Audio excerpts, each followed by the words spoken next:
What is difference between pie chart and donut chart in Power BI, and give some example? In Power BI, the main difference between a pie chart and a donut chart lies in their visual representation and the level of customization they offer. Let's explore the differences and provide some examples. Pie chart in Power BI. A pie chart in Power BI is a circular graph divided into slices, where each slice represents a category or data point. The size of each slice is proportional to the quantity or percentage it represents in relation to the whole.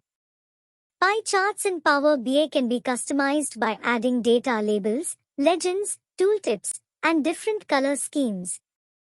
Example: suppose you have a dataset that represents the distribution of sales across different regions: north, south, east, west.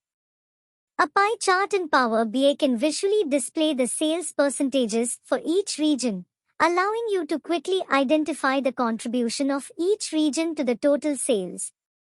Donut chart in Power BI. A donut chart in Power BI is also a circular graph with slices, but it has an empty center, creating a ring-like appearance. Similar to a pie chart, each slice in a donut chart represents a category or data point, and its size represents the proportion. Donut charts in Power BI offer additional customization options, such as adjusting the size of the center hole and adding multiple rings to represent additional dimensions. Example: suppose you have a dataset that represents the market share of different smartphone brands, brand A, brand B, brand C, in different age groups: 18 to 25, 26 to 35, 36 to 45.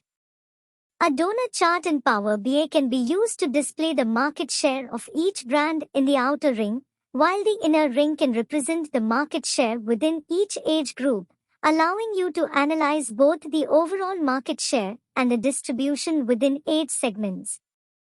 In both cases, Power BI provides interactivity, drill-down capabilities, and the ability to connect with other visuals and data sources, allowing users to explore and analyze the data further.